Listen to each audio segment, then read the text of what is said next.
Welcome to New World Now, where host Kim Corbin has compelling conversations with authors published by New World Library.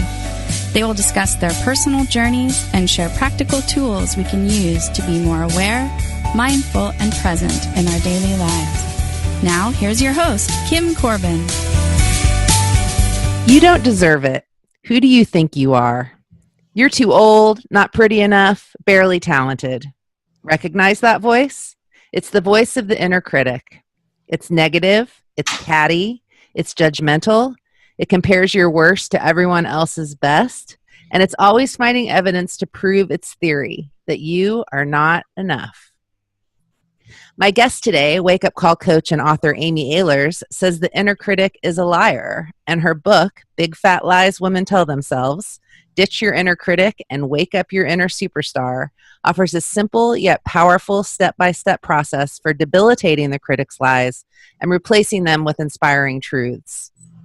Amy is on a mission to stop high-achieving women and moms from being so darn hard on themselves so they can step into authentic leadership and brilliance. And this interview couldn't be happening at a more perfect time for me personally, because after my last interview with Susan Anderson about her book, Taming Your Outer Child, I had a major aha moment when I realized that it's actually my judgmental inner critic that is never satisfied that I need to shed far more than the extra 20 pounds it has been judging me so vehemently for carrying around. And after reading Big Fat Lies Women Tell Themselves from cover to cover, I've been very much looking forward to this conversation to further help me with that quest. So welcome, Amy Ahlers, and thanks for being here. Oh my goodness, Kim, you little darling you. I'm so glad to be here with you and all of your amazing listeners. And yeah, I mean, let's reform those critics inside our heads, the inner mean girl, as we like to call it for the ladies, the inner bullies in our head for the men. And yeah, I mean, screw that extra 20 pounds, like extra according to who is what I say, right? Right. And there's so much good stuff. A lot of the lies I'm going to ask you about have to do specifically with that. But for starters, because the book is targeted towards women and a lot of our listeners will be men, I love how you call the critic the inner mean girl in the book. I just love that. But I'm curious, what are some of the differences between the ways that the critic affects men and women? Great question. Yeah. I mean, it's funny. My husband and my dad have read my books and they're like, Aim, we got to tell you, we could relate to basically everything that you're saying in there. So nobody gets off the hook, whether you're a man or whether you're a woman, whether you're 10 years old or you're 80 years old, it really does not matter. Critics, our inner critics, it's part of the human experience. And one of the things I remember hearing about this study that I thought was so fascinating, that when men are asked, and this relates specifically to the body image piece, right? So when men are shown silhouettes of men, they usually, and people say, okay, which silhouette most resembles your physique? Men usually in general choose 2 sizes less than they are. So they're seeing themselves as being more svelte and more in shape than they actually are. And women, in contrast, as I'm sure you can probably guess, Kim, actually choose 2 or more sizes higher. We see ourselves as bigger. We're more critical of our physique than men are. And so I just think that's so interesting. I think that it's not that women are harder on themselves necessarily than men. It's just that we're harder on ourselves about different things than men. In general, as I've coached, I've been a life coach now for over, going on almost 18 years. I clearly started when I was like 4 years old, clearly. But as all these years, I've coached men, I've coached women, I've coached people from different cultures, I've coached people from, different ages and different stages in their careers and different lifestyles, like you name it, right? And here's what I will say is that I find that men are much harder on themselves usually about career, about like quote unquote manning up, about being more masculine, about being better at sports, those types of things. Whereas women are much more critical. The number one thing is around body and around our body image. And when you look at the way that these not so subtle messages are being really forced into women's mouths from an early age about how they are not enough, that they're supposed to not have cellulite, they're supposed to not have wrinkles, they're supposed to not age at all, no wonder that that's one of the areas that where women are hardest on themselves. Yeah. Yeah. Yeah. At the very end of Big Fat Lies, you say that simply the act of recognizing our negative thoughts is a revelation. So it's really about awareness, right? It is about awareness. I can't tell you how many of my clients and my students have said, I thought that was just me. I thought that was my voice. I thought that was who I was. I thought that the voice saying I'm damaged goods, or the voice saying that I'm not enough, or the voice that says that I'm a failure, or I'm too old, fat, thin, short, tall, whatever that voice is, I thought that that was actually just me talking to me. But when we can actually separate out that negative inner critic, inner mean girl, inner bully voice and say, actually, that's not what I really think about myself, and instead get in touch with that voice of truth that I like to call the inner wisdom voice, everything changes. And it's like, wow, there's this part of us that will rise up to say, I actually am enough. And to come from that space of unconditional love and compassion, which is what I want for myself. It's what I want for my daughters. It's what I want for every single listener. Mm. And I really liked how you encourage us to draw a picture of our inner critic. And I love the names that you and a lot of your clients have come up with, like Overwhelmed Olga and Loveless Lulu. I was thinking mine probably is Penny the Pusher. Yeah. So what are the benefits of giving our critic an outward identity in that way? Well, it really is about creating that separation. So when we personify that negative voice inside our head, it helps us really look at it as if it were something outside of ourselves. And it can just be so fun. I really encourage, this is a little inspiring homework assignment for all of you that are listening. Grab some markers, grab some crayons, grab a pencil, whatever it is, and just sketch out, if you were to sketch out your inner critic, what would he or she look like? And to really start doing that and give it a name. And then it's like all of a sudden, when that voice starts rattling off in your head, like my inner critic's name is Negative Nellie, and she has really long fingernails. She looks kind of like a witch. She can be incredibly brutal, and she can also be really, really sneaky. And so when I have that voice in my head that says, you're saying the wrong thing, or that you're failing, or you're a terrible mom, or whatever horrible thing she wants to say to me, it's like, it can be like, oh, there's Negative Nellie again, like, Negative Nellie, I see you. Wow, you're really hardcore today, aren't you? And that in and of itself it can feel like a revelation. It can feel like a revolution even within yourself. So it really does help personify it and make it so that you get separating that voice of truth inside of you from that voice of that negativity. Yeah, and you're coming at it from a place of awareness. Exactly. It's all about that awareness again. Yeah. Mm-hmm. So in addition to the inner critic or inner mean girl, your book, as you mentioned earlier, introduces the another part of our universal experience as humans, which is our inner wisdom. Yes. So will you tell us more about our inner wisdom and some of the ways it communicates with us? Yes. Some people might call it your higher self. You might call it your intuition or gut instinct. You may even call it, some people call it the small, still voice within. I like to say those words, inner wisdom, that's what works for me. And it's amazing. I mean, when we can clear out that voice of our inner critic, when we can actually say, okay, inner critic, I hear you, I see you, I get it, you're upset, fine, I hear you, and then all of a sudden tune into, what does my inner wisdom know? And I can't tell you, I mean, all of these years, I've asked that question to my client over and over again. Well, what does your inner wisdom know? And if I ask them to get quiet, and you can even hear, I feel myself slowing down as I'm even saying this, my voice goes into a different tonality. And, so I'll even invite you, as long as you're not operating heavy machinery, to actually close your eyes in this moment. Why not connect in and say, what does my inner wisdom know? And what you'll find is that all of a sudden there's this voice of truth that will rise up from within you, and it will share with you the truth. And oftentimes people will think that your inner wisdom will only, say things like, you're amazing, you're beautiful. And yes, of course, our inner wisdom does say those things to us. And our inner wisdom is the voice of truth. So the inner wisdom will also say, put the cookie down, put the drink down. Get out of that relationship. Honey, you've got to leave your job. It's killing you, right? it will deliver those tough love truths from a place of so much love and compassion. And that's what can really motivate you to make changes in your life from that space of inspiration and from that space of true self-love and self-respect. And so that's really, and it's interesting. I have 2 daughters. My oldest is 10, my youngest is 3. And psychologists have really found that this internal dialogue develops usually around age 6 or 7. And so I've had the joy and the sorrow of watching the birth of the inner critic inside my 10-year-old. And I remember for a while I'd say, do you ever say like sometimes not nice things to yourself? And like she'd look at me like I had 2 heads for the longest time. And I was just kind of watching. And then all of a sudden it was like the switch flipped and she had this inner dialogue going on.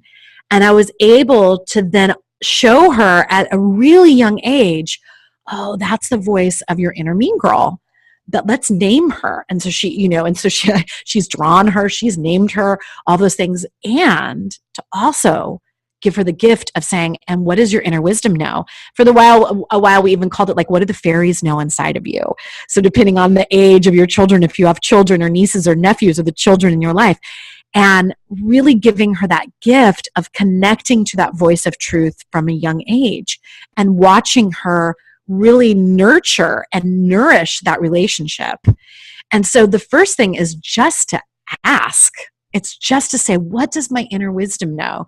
And to hear the answers that you receive. That, again, another revelation and revolution. Yes, and that really draws well on. Will you take us through your 3-step process in the book that kind of ties it all together? Yeah.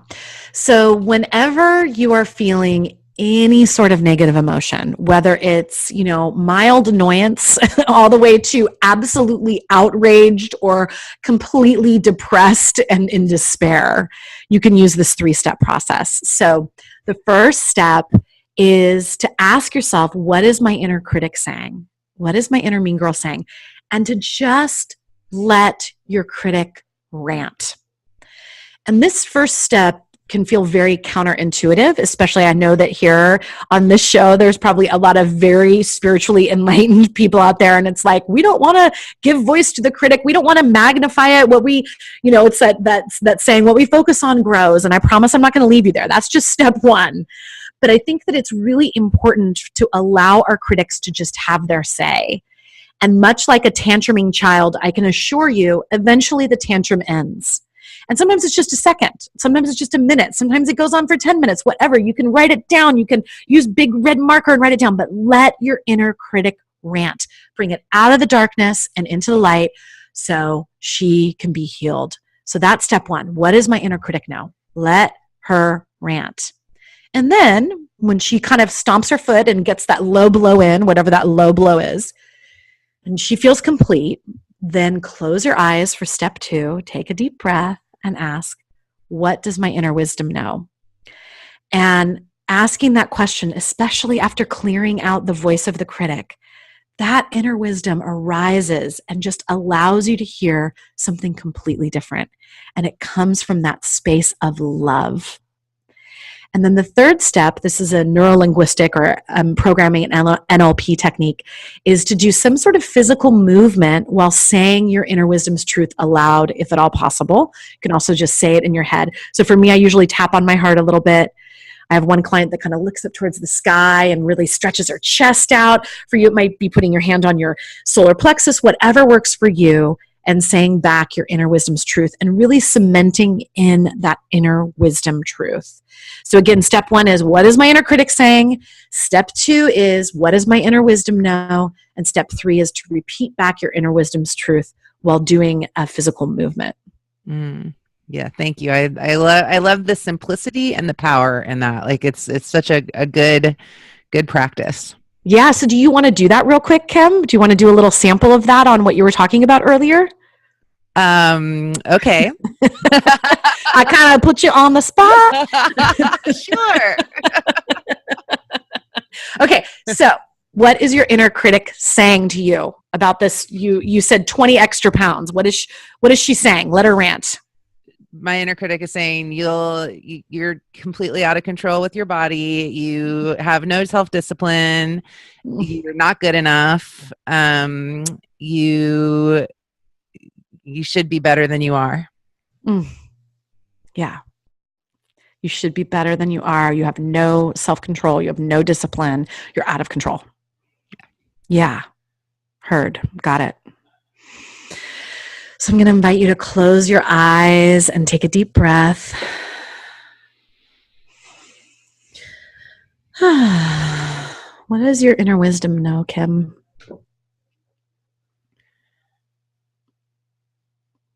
That my inner child needs to be accepted exactly as she is. Yeah. And not to be judged. Yeah. And that I have the tools in my toolbox to make healthy choices. But unless I'm doing that from a more positive place, it doesn't end up working. Yeah. So using your toolbox from a space of love instead of punishment. Yes. Yeah. Got it. So just go ahead and find some sort of physical movement, and I just want you to repeat back what your inner wisdom said so you can really lock it in. Mine's always my hand on my heart. Yeah. Yes. I accept myself exactly as I am. Beautiful. And through positive energy, I can make changes that will last. Beautiful. How do you feel? Good. Yeah. Yeah. And like your book really helped me. Oh, good. I'm so glad. On the spot. Yeah. Yeah. Yeah. Let's jump in the time we have left to some of the big fat lies in the book. And I just love how you really cover, relationships and your body and success and money. And I mean, it's amazing all of the different ways that we can be so hard on ourselves. Yeah. And one of the big ones that I'm up against is that self-criticism is effective, and the way to accomplish things is by being hard on myself. Yeah. And I love this passage from the truth section of that chapter, where you write that finding a way to nourish yourself with unconditional self-love and self-compassion is not only the most feel-good, wonderful gift you can give yourself, but it is also the most effective way for you to create more of what you want in your life. Yeah. Yeah. It's interesting. I remember I was in a relationship for about 5 years with my college boyfriend, and we were living together at the end after we had graduated from college, and I knew that it was not the right relationship for me. And I was beating myself up about it. Like, I felt like, you got to get out of this. Like, my inner mean girl was like, you got to get out of this. Like, this isn't right for you. What's your problem? You're such a loser that you can't leave him. What's your problem? Just on and on and on and on and on and on. And this went on internally in my head for like a year. And finally, when I was able to get in touch with my inner wisdom voice, and when I was able to really hear her, she was like, sweetie, it's time. It's time for both of you.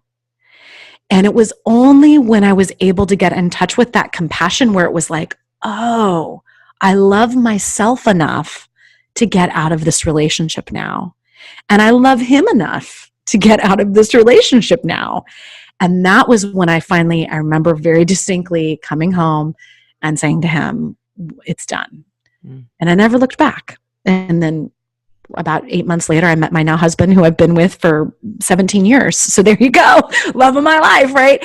But it's like, it was really that feeling of hearing that truth. It was this, this is the thing, is our inner critics can say the exact same sentence as our inner wisdom, but the come from is so different that you will do completely different things. So it's like, oh, you know what, sweetheart, let's love ourselves enough to go on a run today. Let's love ourselves enough to make that healthy choice at lunch today, whatever it is. That experience is it's literally coming from love or coming from fear, right?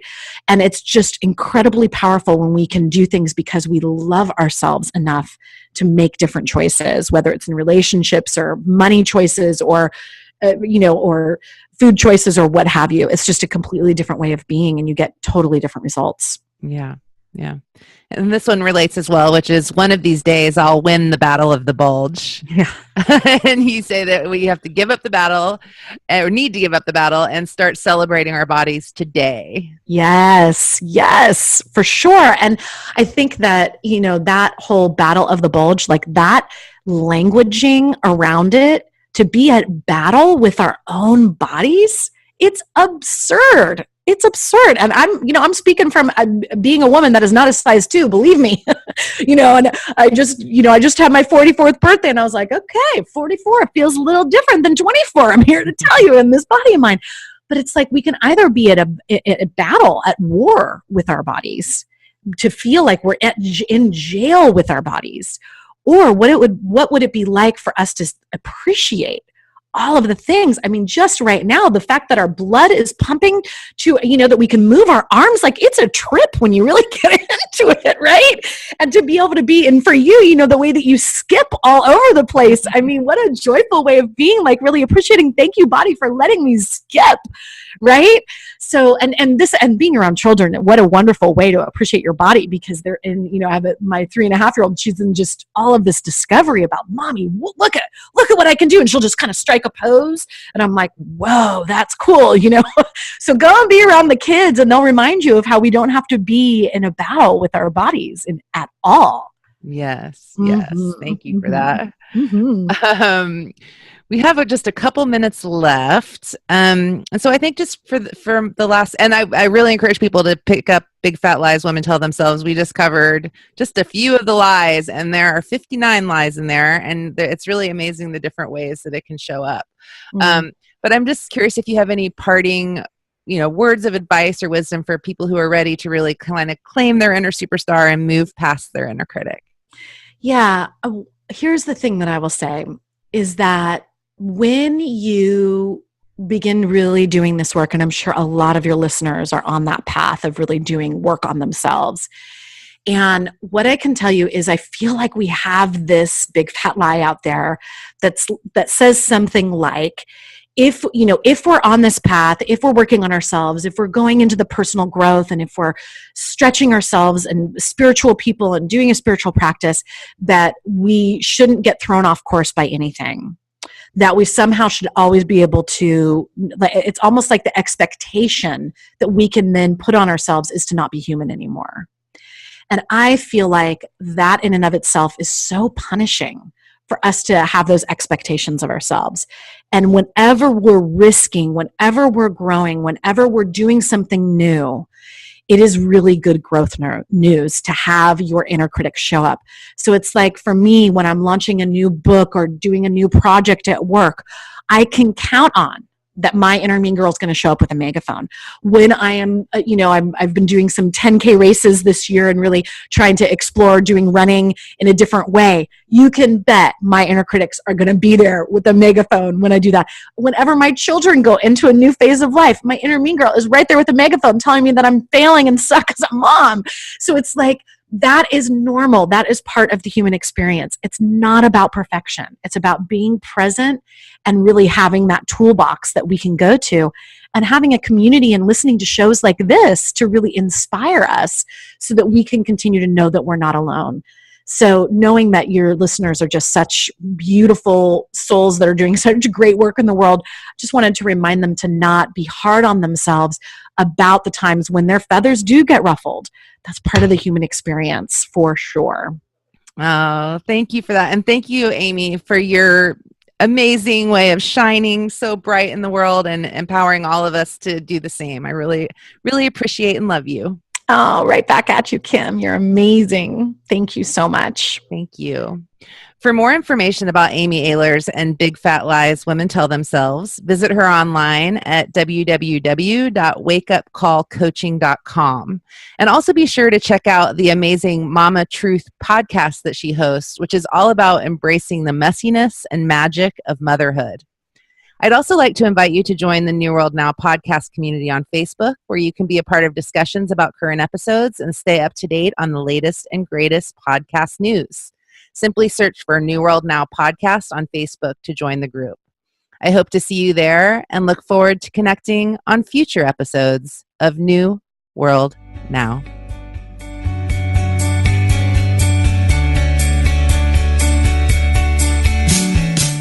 Thank you for listening to New World Now with Kim Corbin from New World Library. New World Library publishes books and audios that inspire and challenge us to improve the quality of our lives and our world. For more information about their books and authors, you can visit them online at newworldlibrary.com.